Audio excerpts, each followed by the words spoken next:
Donald Trump will be reelected in January, and he'll be your president for another 4 years. You'll have a great night.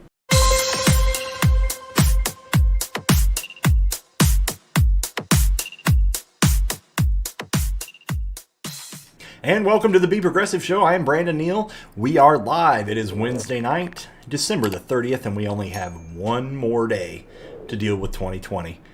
And then we're moving on to 2021. And I'm sure 6 months into 2021, I'm going to be saying, man, do you remember back in 2020?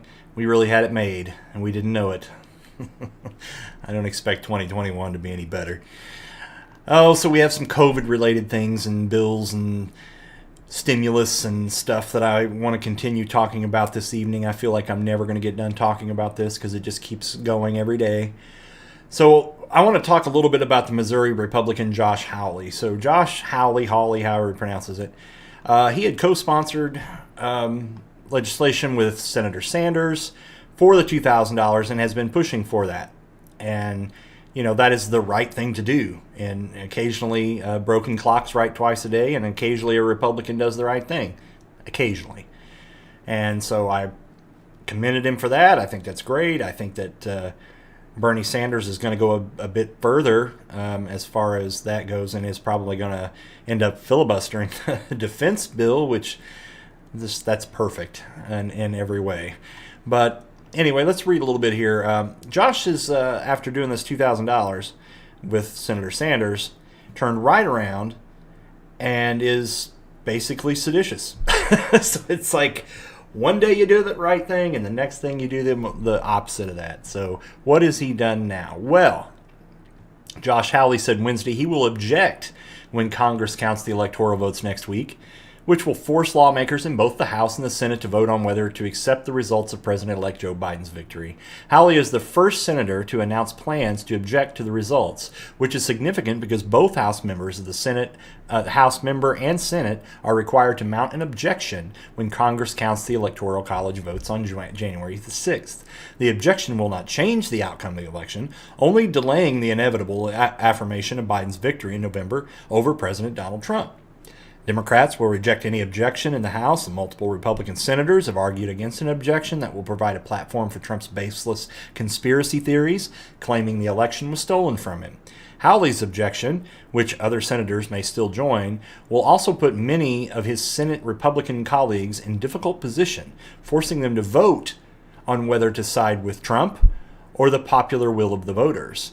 So the leader of the Senate, Mitch McConnell, has privately urged Senate Republicans not to join the group House members and who are planning to do, urges them not to join them, and said that the Senate Majority Whip John Thune argued against it publicly, prompting a rebuke from Trump on Twitter and the threat of a primary challenge, blah, blah. Surprised he didn't give him a nickname. It's always the nicknames, and it's the threats, and then no one likes them, and they're not popular, and blah, blah, blah, blah, blah. All the things that Trump's actually scared of about himself. So basically, Hawley went from doing something right to doing something wrong. And as the article states, this is just pure theater. It's actually end up it's going to hurt the Republicans as a whole, this little stunt. And coming off right after Mitch McConnell not even allowing a vote on the $2,000 stimulus. So basically, he told the people of the United States, don't care that you're suffering. I don't care that you're in the streets. I don't, by the millions. I don't care that you don't have a job. I don't care if you're going to die. I don't care, because all I care about is myself and the companies that give me money. And all of these Republicans didn't even get a chance to be shitheads because he protected them. Mitch McConnell did not want these Republicans, who are going to be up for re-election at some point, being on record for a bill that has one item on it, and that's whether or not to increase 600 to 2,000. And that's just going to be like, that's just free content for their, Democratic opponents. That's all that's going to be. You can imagine how devastating those ads would be. So, Mitch McConnell is a piece of dog shit, but he is a very strategic piece of dog shit. And he is evil, but he knows what he's doing. And he's protecting the Republicans, I do believe, from this, and we're moving on.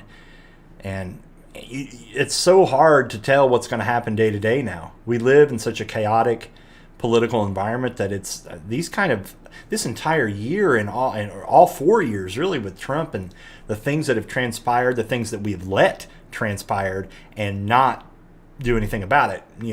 Many laws broken, many felons in the Congress, like Kelly Loeffler, insider trading, and all the others that did it, including the Democrats that did it. I'm sure Feinstein did it. They should all be in prison. I don't understand why we don't do anything. So we've had 4 years of utter lawlessness when it comes to politicians, that they can pretty much do whatever they want. And they've shit on us at every step of the way when they get their way. They will always shit on you, and it does not matter what side you're on. I wish that a lot of people would open their eyes and realize that. But we can do the only thing that we can do, and that's vote. And we have to vote them out. Just keep a running list. When they act like this, like Mr. Hawley, got to primary him. Got to get him out of there. Got to beat him. So anyway, moving on a little bit here. Oh, yeah, this is great. I always, every time I've mentioned this on the show last night, but every time I think of McConnell, I think of this dude from, I think it's Silence of the Lambs 2, like the second one, or maybe it's Red Dragon. But the shit makes me laugh every time. It just reminds me of that. And one of the funniest tweets, I will feature the funniest tweet I saw today. Girlfriend works at the, let's context. John Iadarola said, reply below if you've been vaccinated or if you know someone who has. And this guy says, girlfriend works at the local health department, had her first dose last week. Had her set on my face just in case there was transference. I too may have had the first dose. I love Twitter. Gosh, never changed. Crazy. Let's see here. Let's see. Ah, yes. This was a good one, too, from the Daily Beast. Trump tweets conspiracy about Georgia Secretary of State's brother who works for China. China. I told you, it's going to be 4 years of China. China. In the middle of an unhinged Twitter rant about his electoral loss late Tuesday night, President Donald Trump threw out a wild conspiracy theory about Georgia's Republican Secretary of State, Brad Raffensperger. That was so outrageous that the far-right website Gateway Pundit recently deleted an article that made the same claim. I love the great state of Georgia, but the people who run it, from the governor, Brian Kemp, to the Secretary of State, are a complete disaster and don't have a clue, or worse. Nobody can be this stupid. Just allow us to find the crime and turn the state Republican. The president tweeted before turning his attention to Raffensperger. Now it turns out that Brad R.'s brother works for China. He added that they definitely don't want Trump. So disgusting. So, this is so ridiculous that, like I've been talking about how now China's the new boogeyman. And so now everyone's got ties to China somewhere, So apparently this is now...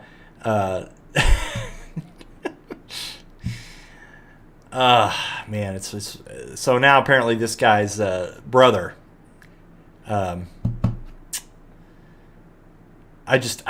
floored every time I read these things because it's like, who gives a shit about this? Mitch McConnell's married to a Chinese person. So, among the many problem with those tweets, CNN fact checker Daniel Dell pointed out that Raffensperger does not have a brother. Georgia reporter Stephen Fowler was one of the first to debunk the theory that Brad is related to Ron, a random man with the same last name who serves as a CTO for the subsidiary of Huawei conglomerate. So yeah, there wasn't even a brother. He didn't even bother to look to see if he had an actual brother. He just assumed he was. And yes, we had Mr. Luke Lettow, the Louisiana GOP congressman who was just elected, actually, hadn't even entered service Congress yet, died of COVID. He had absolutely no pre-existing conditions and no comorbidities of any kind whatsoever, and was a perfectly healthy 41-year-old man, same age as me, and died of COVID. So there's your first elected official that's died of COVID. We've had several Republicans that have died. It's funny we don't seem to have a lot of Democrat politicians dying of it. It's curious to how that works out. And it's probably just the people that actually take it seriously. Because I'm sorry, Mr. Luke here, who I don't feel sorry for, he fucked around and found out that when you don't wear a mask and you don't social distance and you make fun of it and downplay it and call it a hoax or whatever and have gigantic meetings with no mask, that's what happens. I feel sorry for his children, but I'm sorry. Fucked around, found out. And on the same lines of conspiracy theories, we are going to talk a little bit about QAnon and how pro-Trump conspiracy theories may have actually discouraged the post-election violence. And it says, leading up to the November 3rd election in the United States, there were major concerns that Donald Trump's posture and rhetoric and the consistent social polarization he had engaged in this country since taking office would bubble to the surface, leading to major attacks, sustained violence in the streets. However, aside from a few incidents largely related to protests, and despite Trump's encouraging his supporters not to accept the results of the election, there really haven't been that much going on. So they said uncovering reasons for why something didn't happen is always a very difficult exercise, but based on my own research on far-right QAnon content in Telegram and Parler, there's at least one reason that is worth highlighting: the peculiar ability of some conspiracy theories to mitigate the violence. So what's being said here, without going into this full article, is the QAnon conspiracies are basically continually keeping the Trumpers with hope that it's always right around the corner, that he's getting ready to win at any moment. And it's kind of how they keep Christians and religious people on the hook, is God's coming, Jesus is coming back, it's right around the corner. And they just keep doing that. It's that carrot that they dangle, in front of your face.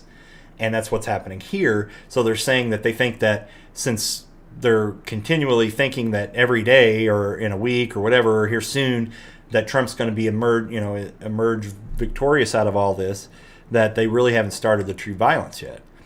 And the article goes on to say that has been probably preventing some violence up until now.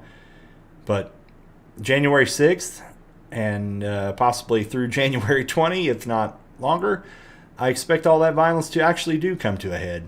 I think that if you do not have to be in Washington, D.C. on January the 6th, I wouldn't be there. I understand that Antifa always likes to meet Proud Boys and the left groups always like to meet the right groups, or whatever, but there's no reason for the leftist groups to be there at all. I mean, at all. Just let them go, Let all the militia, Proud Boys and Boogaloo Boys and Dumb Shit Boys and whatever they're called, let them all go out there in Washington and let them march around. But if you don't show up, there ain't going to be any fight. And that's the thing. I really think that Trump may be thinking in the back of his mind that tell all of my supporters to go out there and be violent and fight Antifa. And, he's really going to push that, because if he can get that agenda passed and going, then that's going to be a good reason for him to use the Insurrection Act. That's a, thing that is being floated, whether it has any teeth or not. That's, a conspiracy theory there that may be true, If I'm a leftist and I'm Antifa or I'm anybody on the left that's protesting these right-wing groups, come January 6th in D.C., I would stay home. There's no reason to be out there. Literally none. I mean, unless you just like the violence and that's like what you want to do, but, because if you go out there, it's going to be violence. Proud Boys and all the Boogaloo Boys on them, they're going to bring guns and violence. That's what they do. So if you go there, that's what happens. But no, there hasn't been much violence yet, other than the fact that we've had QAnoners try to kidnap the Michigan governor. We busted them a while back on that. They've busted into, Capitol buildings with their guns, and they've, it's like, how violent are we saying none of that's violent? Like, how far have we gotten? How far have we moved the window now to where we're talking about just because they didn't actually go to D.C. and start shooting people, it was a good day? It's amazing. I don't know. And let's continue to talk about here Sidney Powell. So this is insane. So we all know that Sidney Powell is absolutely crazy. I mean, that's pretty much a given across the board for everybody. But now she's saying that the Georgia Senate runoff may be rigged to favor the Republicans. What? Former Trump campaign attorney Sidney Powell on Tuesday claimed that Georgia election officials may have rigged the state's January 5th special runoff elections so that the state's Republican Senate incumbents will win. During Powell's interview with the Rush Limbaugh Show, an interviewer asked her whether she thought Republicans should vote in the state Senate in the state's special election despite her belief that the state's presidential elections were rigged to provide an outcome for the Democratic Party President-elect Joe Biden. Well, my concern is that it's not going to matter how many people vote in Georgia race, Powell said. It didn't matter how they voted nationwide, did it? When the interview said that he wanted Republicans to vote in the special upcoming election in incredible numbers, adding, "I want all eyes on this because we cannot hand the Senate to these people," Sidney Powell responded. Quote, "Well, yeah, I mean, the situation we're in now, I would suggest that everybody in Georgia turn on the election day turnout and do it again. Vote for the Republican candidates in mass numbers and see what happens. And it may be that they have even rigged the system so that the two Republicans would win. Oh, see, there's no problem." What? So she's so crazy that now she says that not only was it rigged for the Democrats with Trump and Biden, now it could be rigged. Losing is not rigging, folks. Losing does not equate rigging. You can lose an election and say that sucks and move on. And then we'd have respect for you. But we don't have respect for anybody that's on the Trump side because they don't take facts at all. They just make up alternative facts. They want to go live in their little fantasy land bubble. That's fine. But January 6th, it's over. And January 20th, Joe Biden will be your president. I don't like Joe Biden. I think Joe Biden's awful. But he's better than Trump. Moving on. Let's see. What was this one? Oh, yes. This is a great... I just saw this. I think it's been out now for a little bit. But the Lincoln Project has done another ad, except this one targets Mr. Pence. I've seen this one, but I don't know if I've shown it on the show. Actually, this is not... Yeah, I've seen this one. Okay. He's backing away from your... Let's start over here. The end is coming, Donald. Even Mike Pence knows. He's backing away from your train wreck, from your desperate lies and clown lawyers. When Mike Pence is running away from you, you know it's over. Trying to save his reputation, protect his future. Oh, there's one last thing, Donald. On January 6th, Mike Pence will put the nail in your political coffin. And at that point, Mike Pence will be the most hated man in the MAGAverse. He will be. Deep state. He'll just teleport. Poof. Deep state. When he presides over the Senate vote to prove Joe Biden won. It's over. And Mike Pence knows it. The Lincoln Project is... Oh, makes me laugh. Yeah, I mean, I'm not sure what they expect Mike Pence to do, because everything that's been floated, especially by the likes of faux intellectuals like Dinesh D'Souza or some of those kind of folks, that there's a constitutional path here for him being able to not count whatever elector votes that he wants to not count, and that's utterly horseshit and will not happen. So the day, the instant that Mike Pence certifies this, which he will, then he'll be deep state. They'll all hate him. He'll never be in another office. He'll never run office again. He'll be absolutely just destroyed by the right. And of course the left already hates him, so he can retire and spend his days with mommy. And this was a tweet that I wanted to show. This was really funny. I wanted to look at her political affiliation here. Let's see, Tootie Smith. Where's Blair, Tootie?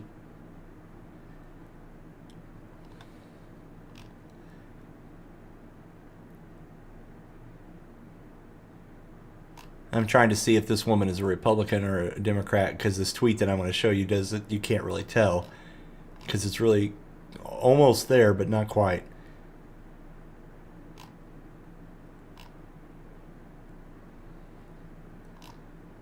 Anyway, I can't really tell what this lady's political leanings are, but let me go back one. Oh, shoot. That's not what I wanted to do. Damn. This was it. So there's a graph here. And I just want everyone to look at this graph for a second and see what's wrong here. So Oregon has the fourth fewest virus cases and fifth fewest hospitalizations. But yet they're saying it's out of balance because 7 most restrictive and 11 most schools shut down. They're just like almost there. Like they've almost connected the dots, but they stopped. And so, I mean, anyone can see that that's the reason why you have those few cases is because of that. Someone wrote a whole article on this and didn't get that. That's amazing. That empowers me as somebody with no self-esteem when it comes to making a video and a show and doing this and all this. And I think, I'm not smart enough to do that. All I have to do is just read these kind of articles, and then I'm like, no, never mind. I'm fine. I'm okay. It's amazing. It really is. Let's see what else we've got here. Yes, Misinformer of the Year. This was another story I was going to look at. Even Media Matters, which is a left-wing outlet, cannot say the L word. The L word is just not used in journalism anymore at all, I guess. But I'm sorry. These are not misinformers. These are liars. They are liars. And that's all there is to it. I hate that even left-wing outlets can't say the L word. So the right-wing network has promoted coronavirus misinformation at an estimated 13,551 times on its weekday programs over the course of the pandemic, and its lies had a deadly impact. So, are we even at all surprised by this? Like, Fox News just makes shit up. Like, they just pull stuff out, like, just out of their ass. They just make it up. And it's obvious. I didn't know that that number is 13,551. That's way bigger than I would have expected. It'd be interesting to go and listen and have somebody do the same study on MSNBC. Because honestly, I think they would be pretty close to the same. Because MSNBC is just as bad of a propaganda network for the corporate establishment as Fox News is for the right-wing corporate establishment. Just absolutely ridiculous that they lie this much. So just wanted to point that out because that's pretty ridiculous. Let's see, that's not the one I wanted. I think I actually got through it all. Yeah, we did. We're burning through it tonight, not taking any time to stop and talk. So let's take a look at the Republican loser list real quick and see if we've got anything here worth talking about. There rarely is. Let's see. Oh, yes. Happy birthday, Mike Pompeo. Who gives a shit? Dinesh D'Souza's mad that a cop chased someone down for not wearing a mask. Let's see. Yeah, they're still talking about Section 230. They're still trying to get rid of this Section 230. I've been over this before, but if we get rid of Section 230, which is protection for pretty much any website on the internet, that says if you have a website that has a forum, that has a comment section, that has any user-produced content at all that is not produced by your website or your business or your company as the website owner, then if any of those people that you allow to post to your site or whatever, if they post something illegal or offensive, race-related, or anything that's really offensive and awful, then now you can be sued as the website owner. It is your fault that you put it up there and you allowed it to be up there.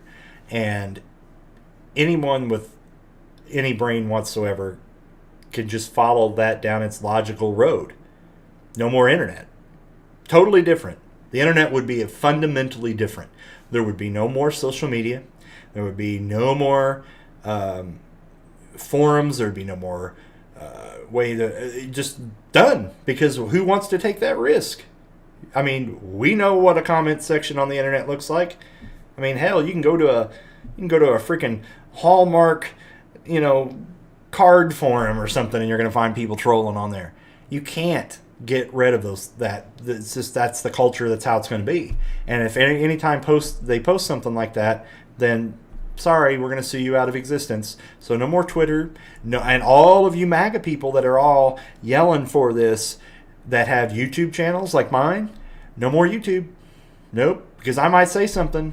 All this is going to do is cause more censorship, and that's what these Republicans and these Trumpers don't understand, is that if you want to keep pushing for Section 230 to be slashed and gotten rid of, different internet, fundamentally, almost not even usable.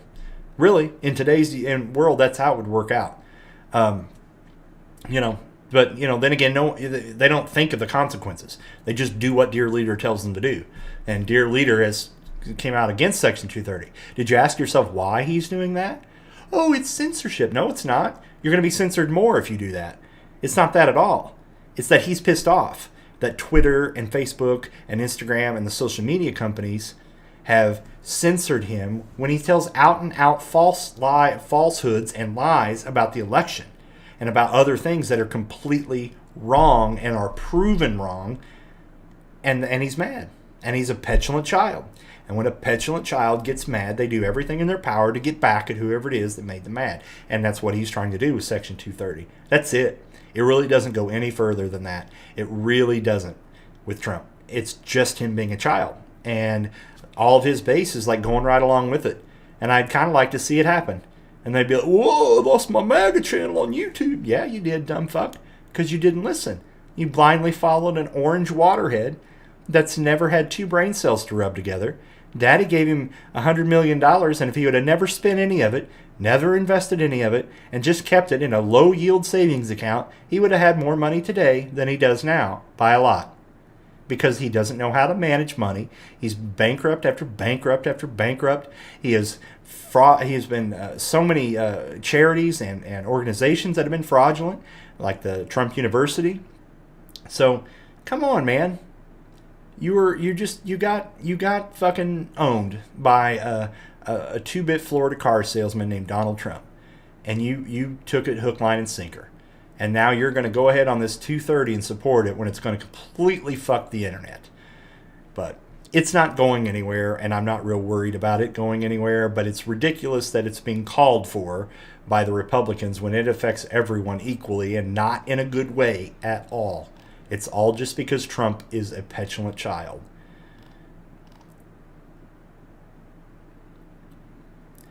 Yeah. Stupid ass, Doug Collins. He's one of these other, Trump was screwed kind of guys. They're all, it's just...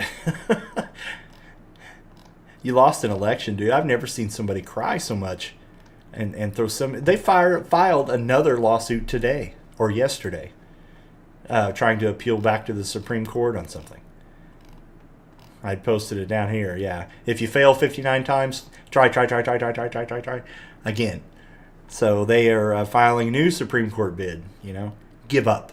You lost. You're wasting your time, you're wasting your money, and in most cases you're wasting taxpayer money because it's Donald Trump. He ain't spending his money, he's always going to be spending taxpayer money. Or donated money from the maggots. So... Good luck, buddy. But I tell you what, come January 6th, it's gonna be interesting to see what happens, because Trump is not going to be your president anymore. And I know that makes some of you uncomfortable. I hope that it does. But anyway, that's it for tonight, folks. We're going to go ahead and wrap it up. If you're new here, I do a show every night, 7 o'clock. We just kind of cover topics. You can send me things you want to talk about. Please like, subscribe, comment. Those things mean a lot to new YouTube content creators like myself, especially someone that's went into the political news talk on YouTube, which is a very saturated genre of YouTube channels. So anyway, thanks for stopping by. My name is Brandon Neal, and this is the Be Progressive Show. We'll see you tomorrow night.